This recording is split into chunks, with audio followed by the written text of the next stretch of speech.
for the Pledge of Allegiance. Pledge allegiance to the flag of the United States of America and to the republic for which it stands, one nation, under God, indivisible, with liberty and justice for all.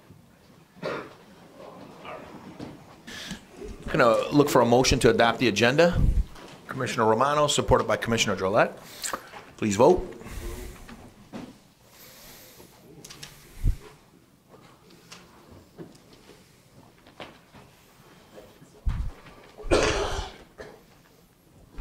Mike, how are we looking? Passes? Oh, there we go. Passes. Okay, looking for approval of minutes from the meeting dated October 30th, 2019. Commissioner Haw, supported by Commissioner Smith. Please vote.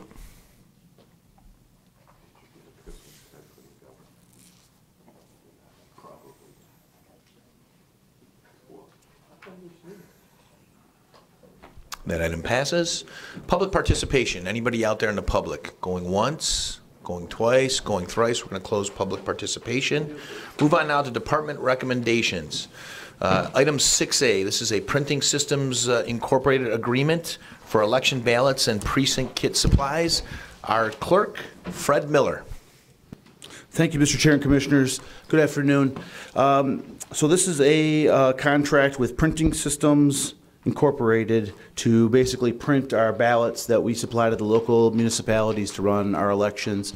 Of course, as you know, in 2020 there will be 4 state allowed elections: March 10th presidential primary, May 5th, I want to say, first Tuesday of May, the August primary, and then the general election. And so typically what happens is we, the county contracts to purchase the ballots. We work in concert with the locals to put the candidates on the ballot and work with them to make sure that everything is finalized that way. And then we supply the ballots. Sometimes we're reimbursed by the state for different elections. Sometimes we're reimbursed by the locals.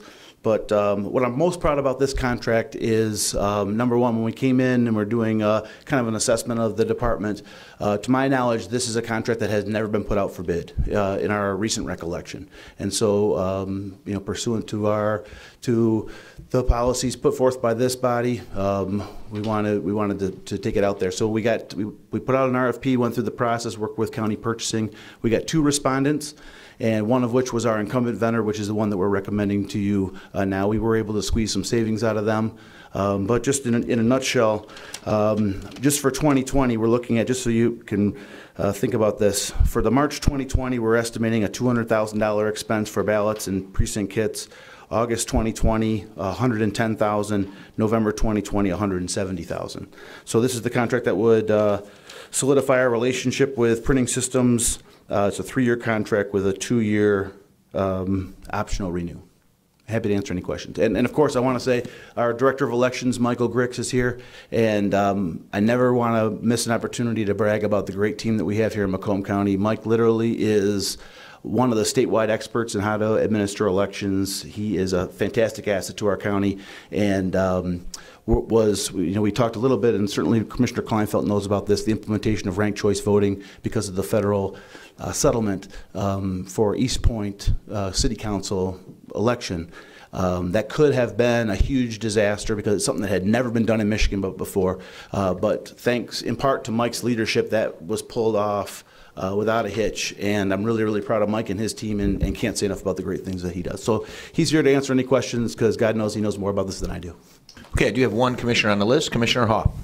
Thank you, Mr. Chair. Fred, it's not, well, it is kind of a question. You said May. Was there a May in there somewhere? What's that for? The state has narrowed it down to 4 elections. Typically, in a regular year, it's February, May, August, and November, if needed. So, for example, this year we had one in May. There were only 2 elections. There was two school issues, one in Fitzgerald and one in New Baltimore or Anchor Bay. One other school district. There were 2 school districts, and then so it's a low traffic election. But this year in 2020, so there's the presidential primary in March, taking the place of what would normally be the February, then the May, which is for an approved date, and then August and November. In the last time you were here, I gave you complete credit for cleaning up the chaos that was previously left by the former clerk.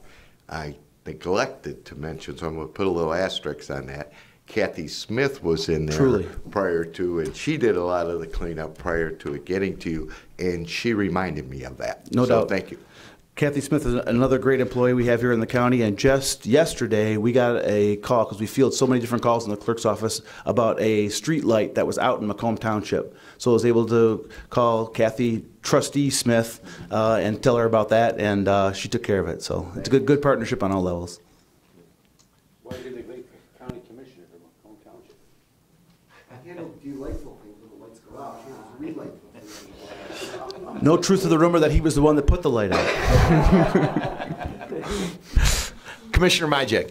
Thanks. How you doing, Fred? Good to see you. So I just got a question here with the change, the lax change in the law that allows people to vote earlier.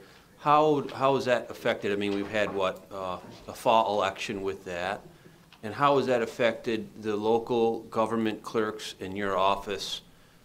Any changes with personnel, money, funding? Do you care to comment on that at all? Sure.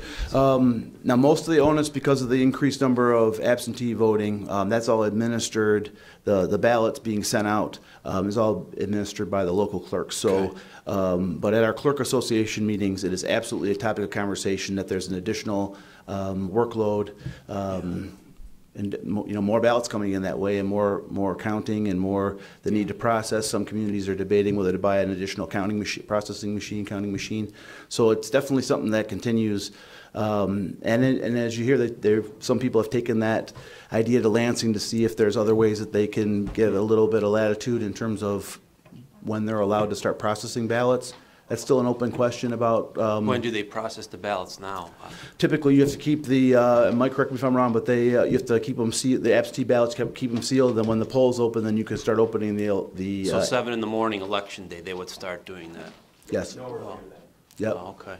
So it's not anything to do with your office, but like I'm in Sterling Heights, so it seems like their clerk office, they're busy all the way through. Once the big batch of AVs going out through election day, there's a absolutely constant influx of sending them out, receiving Right. them back in, and then now every municipality has to have early voting hours on the weekend before. Has to be open for a minimum of 8 hours. So typically, in this last election in November, all the participating municipalities were open 8 hours on a Saturday, albeit different hours. But that's an additional thing that clerks have to provide for staffing for. And You mean people can vote the election the weekend before? So part of Prop 3 is that for every single election, even our low-traffic May election, every municipality has to be open on the weekend before an election for a minimum of 8 hours. It can be 4 hours on Saturday, 4 hours on Sunday, 8 hours on Saturday.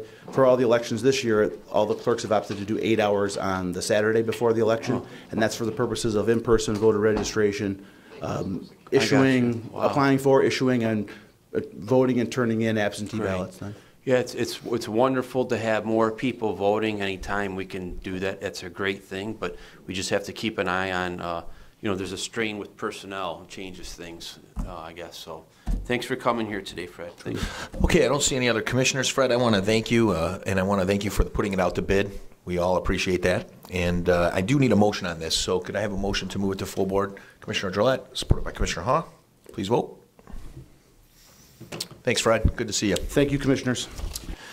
Next on the agenda here is item 6B. This is an agreement with Washington Township and Romeo Community School District for a school resource officer. Come on up, Cap. Motion by Commissioner Brown, support by Commissioner Sugg. Yeah, you know what? Let's do that. Let's add C to this. So this will be for B and C. Commissioner Brown, you want to amend your motion to include C? I will. Okay. Is there support for the amendment? Sauger? Okay. Let's vote on the amendment, I guess, and move it, I guess. Oh, no, that's right. We got to talk. Sorry. We got to talk. Go ahead, Captain. That was easy, guys. Yeah. Good afternoon, everyone. Yes, I'm here to request that the board agree to it's not a traditional contract that we have here in front of you. It's an agreement that we reached between the school districts and the townships of Washington Township, Romeo Community Schools, and then Macomb Township and Chippewa Valley Schools. Provide school resource officers for the two jurisdictions. There's 2 school resource officers that we have in Chippewa Valley and Macomb Township. 1 school resource officer that's in Romeo, and the Washington School District. The cost of each position is split evenly between the township and the school. It's been a successful model that we've done since 2008. The Finance Department is familiar with the funding source, and we're here to look to renew the contract again for another year. With that, I'll take any questions. I think I have any questions on this that I see. Oh, Commissioner Brown. Thank you. Is this a renewal? This is the first time for these communities? This is the first time for Washington and Romeo, yes, sir. Well, what about Bruce Township? There's Washington Township the only one that's providing the funding to the school for this contract? Is Bruce Township at all? Is there? No, sir. It's coming from Washington Township and the Romeo Community Schools. So I don't know if Bruce, I'm sure, well, Bruce does contribute to the Romeo's tax base, I would imagine, for the school district, but There's no contract arrangement as of yet? no, sir. Okay. Not with Bruce Township. No, there is Well, not. we in Washington Township are a charitable community. We like to take care of our neighbors and friends. and Certainly put us appreciate beyond that. them, because we care about the protection of our children. You need a resource officer over there. They're well trained out there, I'll give you that. Thank you very much. Yes, sir. Thank you, Leon? Madam Chairman. Go ahead, Leon.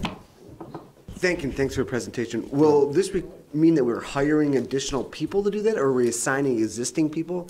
We are just renewing existing positions. Renewing existing positions? Yes, we've been with Macomb and Chippewa since 2008, SROs, School Resource Officers. Okay. Yes. Okay, thank you very You're much. welcome. Thank you, Chair. Any other commissioners? Okay, the motion on the table for B and C to move to full board. Please vote.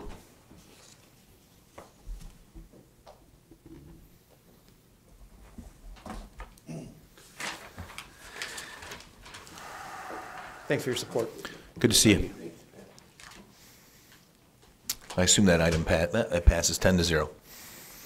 Okay, moving on now to old business. Let's just bring up all of us up to speed. This is the wording resolution for ballot language for a dedicated millage for now, we'll call it the new jail project. If you recall, when we were here last time, I wanted to have an agreement on language related to this ballot proposal, and I had asked commissioners who had any amendments to the original one proposed to submit them by a certain deadline. Well, I received one, and that would be Commissioner Drillette. You might be one coming from the executive's office. Well, yeah, exactly. And most of us were right. Most of us were aware of Leon's amendment. And Leon was attempting to take out some certain adjectives and descriptive terminology. I wanted him to send that to us, and I also wanted him to send that to Vicki as well as Tony Wickersham. And I believe Vicki received it. She had a chance to look at it. I also believe she sent it to Corporation Counsel, and they took a look at it. And here's the good news. It appears that the language of that ballot is acceptable to Vicki and Tony, and obviously it's acceptable to Leon. So we're good with the actual language, with the exception of a blank. And that blank, of course, are the numbers that Vicki is going to give us sometime here in February. So that's good news. We also have some other good news. Yesterday at the State of the County address, Executive Hackle had indicated that he actually has an alternative plan to this plan that we've been looking at for the last 6 months. And with that, I'll give the floor to Vicki to explain. Great, thank you, Commissioner Leonetti. Hello, Commissioners? Oh, yeah, turn on your lead. Is it? No. A little bit. There, it'll go red. Oh, there it is, sorry. Oh, you're good. Thought red was bad that it was off. As Commissioner Leonetti said, I wanted to take the opportunity to talk a little bit about the plans and some of the discussions we've had over the past couple weeks in regards to the jail. As we all know, there's been a lot of discussion around this project and around the whole system. I think this is the largest project probably the county's ever done. I know myself being included. So for everybody doing our due diligence, taking the time, making sure we're kind of having the right plans and the right thought process is obviously very important. So probably one of the biggest driving factors that's happened since the plan was last proposed, and I know it was talked about it at that time, is really the capacity at the jail. It had been talked about early on that almost starting this time last year, they started seeing a decline in the 900 range. And really since that entire time, it has stayed there and really gone even less. In the last few months, they've actually probably been more between right around 850. So that's a significant decrease. And in the project plan that was proposed, was almost over 1,500 beds, I believe. So kind of looking at that factor and that trend going on here at the county and elsewhere in the state and the country, it seems that it's going to stay that way. We also have the other programs that are in place, again, that we've talked about before. There's been changes within the court system and how people are being sentenced to the jail. There's other programs. The judges are looking at our community corrections program, has similar programs. We have the specialty courts. We're really looking at the substance abuse, mental health issues going on and trying to find different alternatives to incarceration. And some of those small steps we've started to see over the past year, and that they are starting to take an effect and make a difference. And to further that is really the creation that we're going to be doing with our public defender's office as well. We're going to set that office up next year, so that we realize will have an impact as well on defendants, on at what point they get in the jail system, if at all they even enter the jail system. So we're seeing that could potentially still cause a decrease. And then there's also conversation with Raise the Age, which I believe doesn't actually take effect till October 2021. But looking forward, that will have a small decrease in the jail as well. And it's interesting to note, just again, in talking to other people doing our research, I found out just today that in New York, they actually have done the Raise the Age to 20, which I was surprised at. Not that I've seen talk of that here in Michigan, but there are those trends to look at that, which if that was the trend to happen here, we could see that impact within our jail system as well. So when we saw that, we thought, wow, that's really a huge piece to the jail project is the number of beds and actually building a new jail for that capacity. So what we decided to do was kind of retake a look at that. So in working with the sheriff and then obviously Mark in our office and other people involved, within the past couple of weeks we've had discussions with the architects to re-look at this and look at a plan that would have a much lower bed capacity, not where we're at right now with actual inmates in the system, but maybe closer to what our physical capacity is right now, which I think is just over 1,200 or maybe even a little less. So they're taking that large factor into account. And then also all the other programming that we just talked about and continuing to look at those trends. So based on that, they're going to take a look at that. They're doing that free of charge. We told them we are not going to pay you any more money to come up with new plans for us, but we really want you to be creative. And what we're really looking for is to see if there's other places not other places in the jail, but if we can renovate different places in the jail, such as the tower.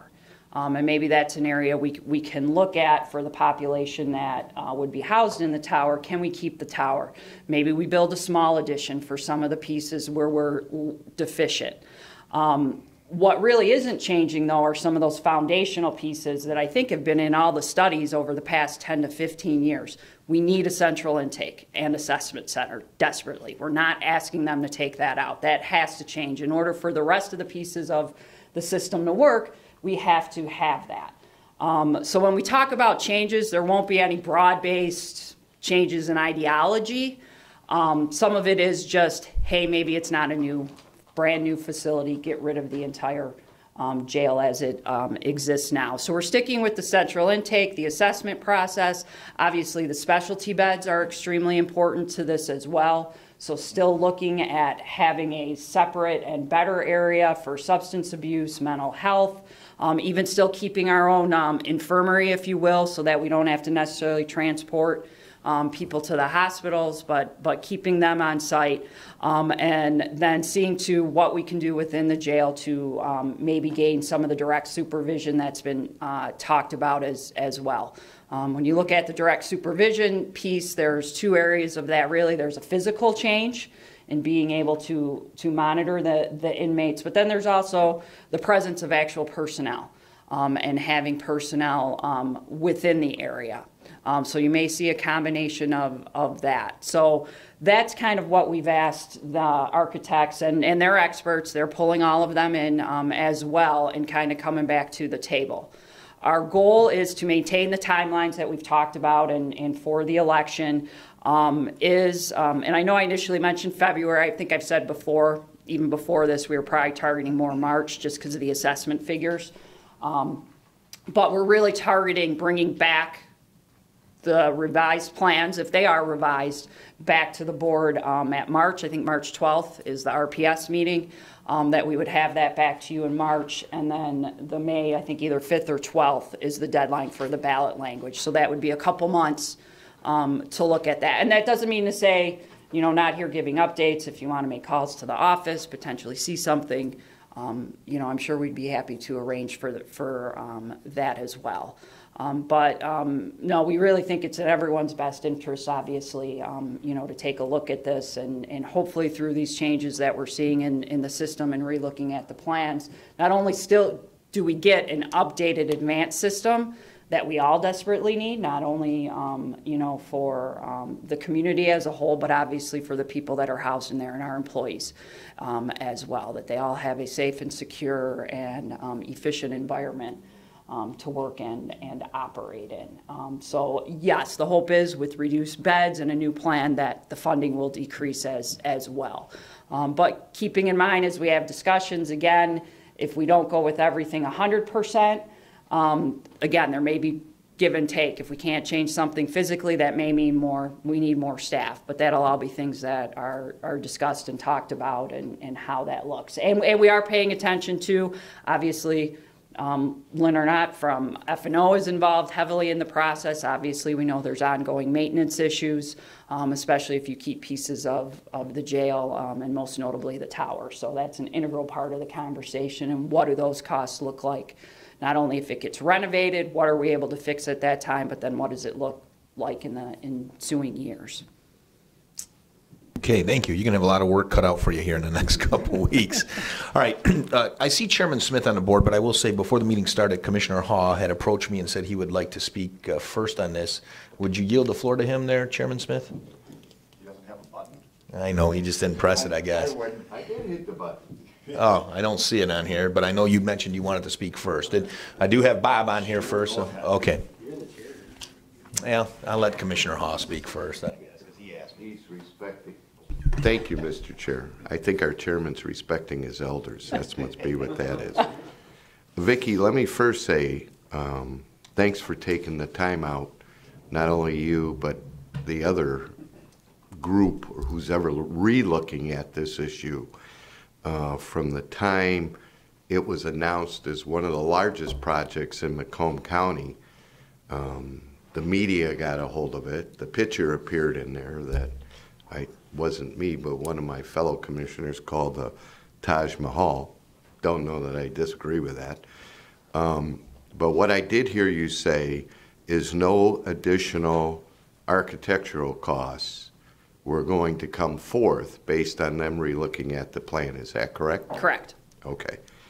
Secondly, I heard you say February you're looking at having a good handle, if not the final numbers for insertion into the, we'll call it the Leon revised ballot language moving forward. Is that correct? Right, probably at the March meeting. Okay.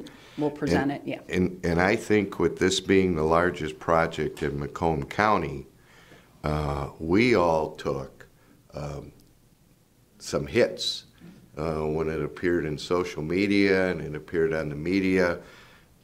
So looking at it again is definitely a positive. And hopefully in looking at it again, the cost comes down. But I got to emphasize communication is paramount here. We are all out there on the street. I know I am getting asked by my constituents, do I support a new jail? Many have said around this grouping here, the answer is yes, but to what extent? Right. So I think if you're going to be our point person or Tony or Mark, I really don't care who, but we can't have communication deficiencies trying to move forward with this. We just passed the budget yesterday. We worked in a, I'll quote, bipartisan relationship to get it done. Very proud of our budget, and I'm actually glad to hear that the costs may come down. But the reality here is we have to work as a team in order to accomplish these things. So next time we see you, I hope it's going to be sooner than later, saying this is where we're at, this is what our plan is, this is where we're moving forward. Hopefully we can get enough votes to get an agreement out. Sure, understood. Thank you. Yep. Thank you, Mr. Chair. And Okay. thank you, Chairman. Chairman Smith. His other elder. But not, yeah, well, yeah. So Vicki, I hear what you say, and I also hear what I think you're saying, and that is, thank you, Board of Commissioners, for being kind of a pain in the butt about this early on and helping bring up the fact that a study done 2 years ago kind of is, I think, what we're backtracking to at least looking at.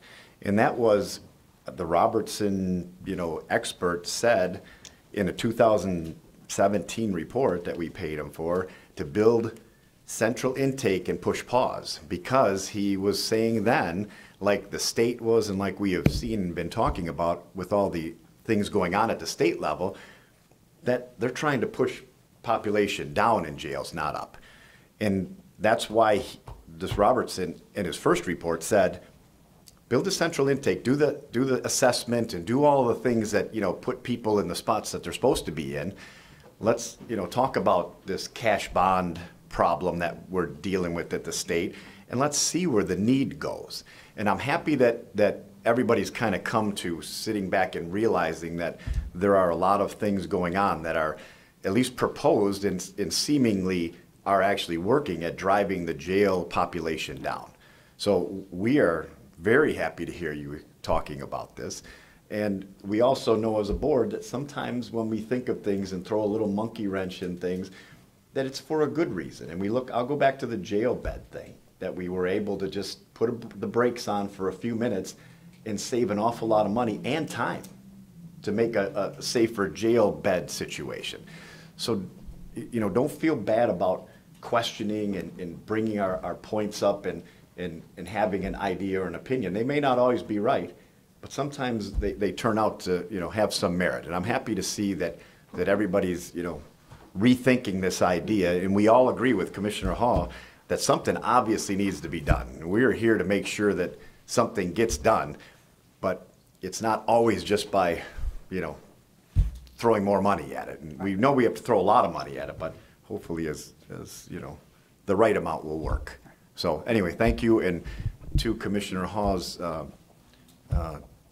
comments, when you have some new direction before it's actually finalized and you're just coming to us to say, please vote yes on this, it would be nice even if we just had a little group or whatever that would work with you Sure. on knowing what's going on. Not necessarily crafting a plan. It's not what we're here for. But anyway, thank you, Vicki. Yep, thank you. Commissioner Gillette. Thank you, Chair. And Vicki, thanks so much for your report on this issue today. And please express my appreciation to the rest of the team and the executive team about the willingness to sort of reevaluate, changes in the climate of incarceration and so forth, and be adaptive and flexible toward that. And also looking toward how we can save, maybe, make it as the most affordable project as possible. So that's very helpful. And I'm, commending also the fact that the architects are willing to reevaluate and repropose without costing us any additional funds, because we already spent a fair amount. But I wonder if it would be possible that we don't have to go back to them again. What I mean by that is, let's suppose that they come up with another proposal. It goes on the ballot at half the cost or 2/3 or whatever it might be, and it fails. Do we have to go back to them a third time and come up with another plan and maybe have to pay for that one? In other words, is it possible to design a proposal that could potentially be built in stages if the ballot proposal fails. So if the ballot proposal did fail, we would just build the central intake, wait 2 years and build the next part, wait 2 years. But if the ballot proposal succeeds, we just go ahead and build it. I don't know if that's possible. I'm not an architect. Yeah, I can certainly ask that question. I think in some of the discussions that might be possible, especially since there's a renovation piece and a new piece. Yeah. And there's pieces at the jail, again, that I think have been talked about being demoed that will still fit into the newer plan.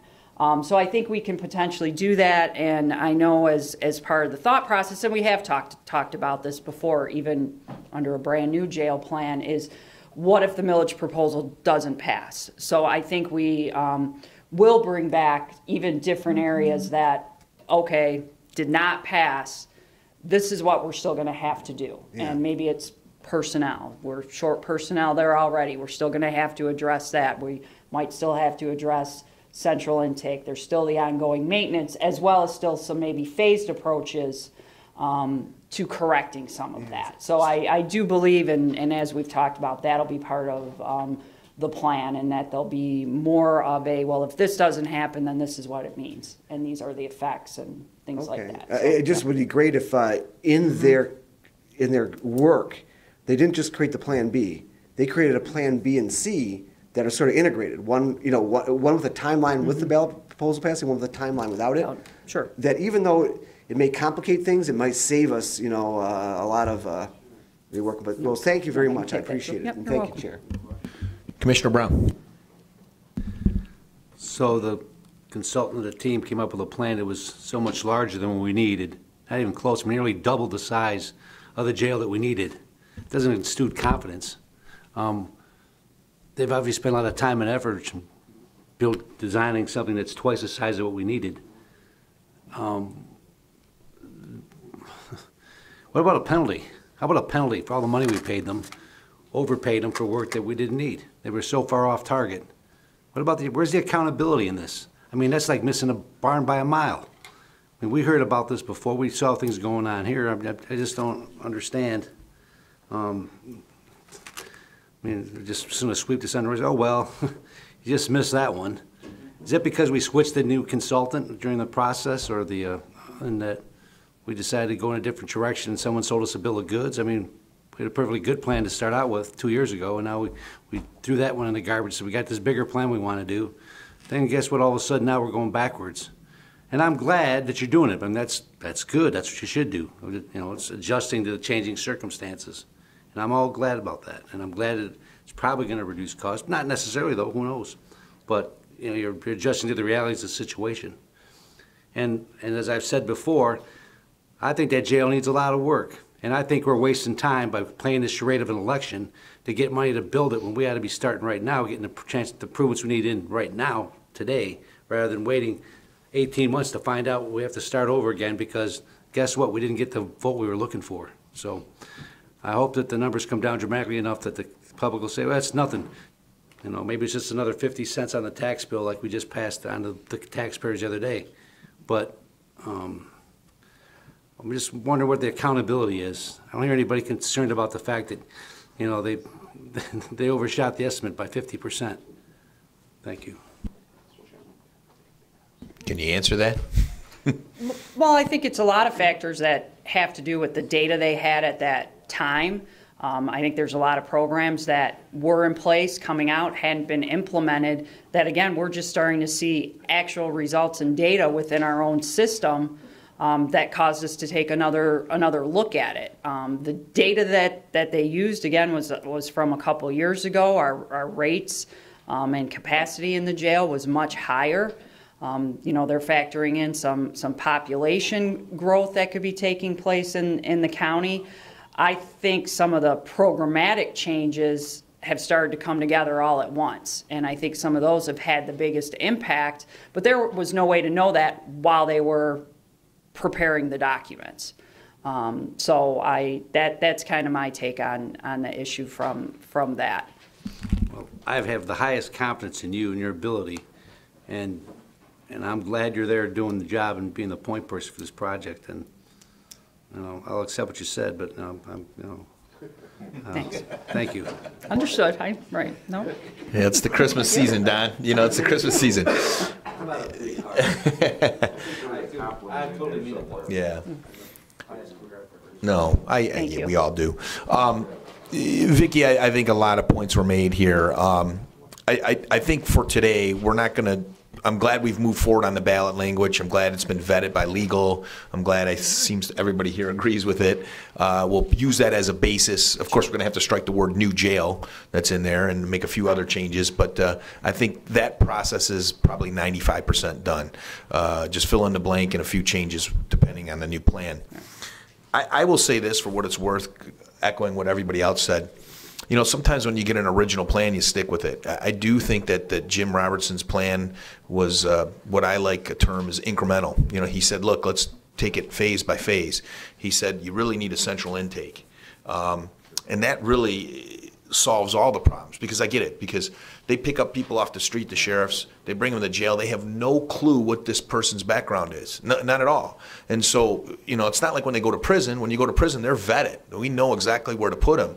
When you pick them up off the streets, you don't know if you have a drug addict, a mental person that's suffering from a mental illness, or just somebody who's whacked out on drugs. You just don't know what's going on.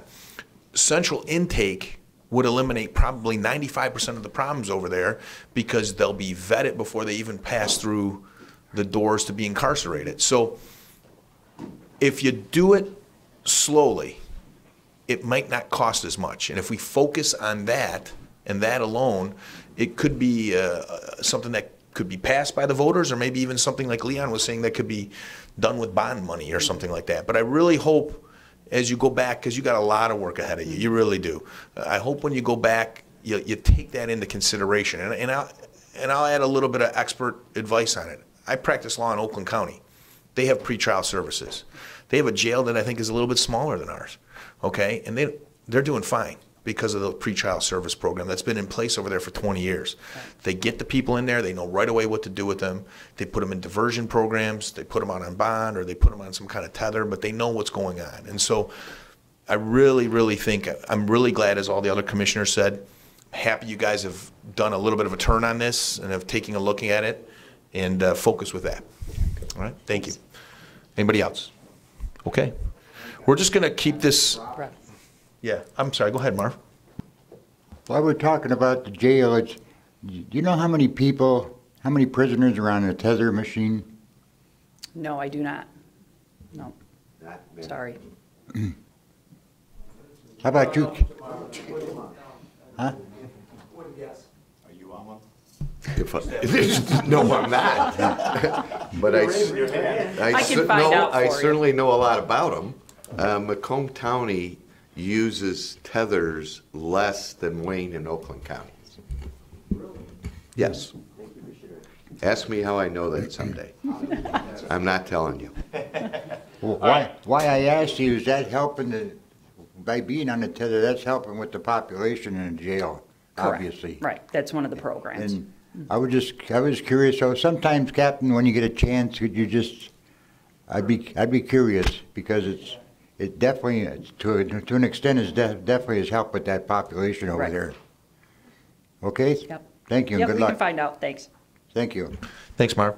All right, so we'll just keep this on old business. Just thank you for coming in and reporting to us. And if we don't see you, have a good holiday. Don't work too hard. All right, okay? thank you. All right. Thank you, Yep, everyone. Thank you. Thanks. All right. Have a good one. Going to move on now to correspondence. We have a free press article, ironically, that deals with the task force on jail floats and initial ideas for reform. Can we just have a motion to receive and file? Commissioner Duje, supported by Commissioner Romano. Please vote.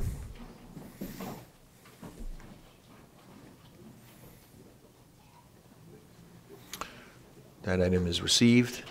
And we'll move on now to new business. Is there any new business from any commissioners out there? Chairman Smith. Can anybody check their calendars for next Thursday? We have a full board meeting. I'm considering have a little holiday party right after that, but I want to make sure that that next Thursday works. And since most of us are here right now, just take a look at your calendar for a week from today, right after our board meeting, maybe the same place that we had it last time, at Floods. But I just want to make sure that everybody has Any chance of combining two meetings? We have 12 read next week. Yeah. We will talk, no, No, we have like special guests coming to each one. we have special guests coming to each one. So stop complaining. Otherwise you keep it really long and we get to. Don't worry, the Thursdays will be very quick. Maybe we can start our meeting, maybe we can have it at a special place on Thursday. Mac is coming. On Thursday? Okay, we'll still be, Veronica.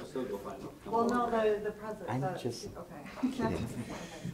Okay, so let me know if you can't make it, because otherwise I'm gonna schedule something for next Thursday, a little Christmas party. The only way Joe will go if he's got an Uber driver.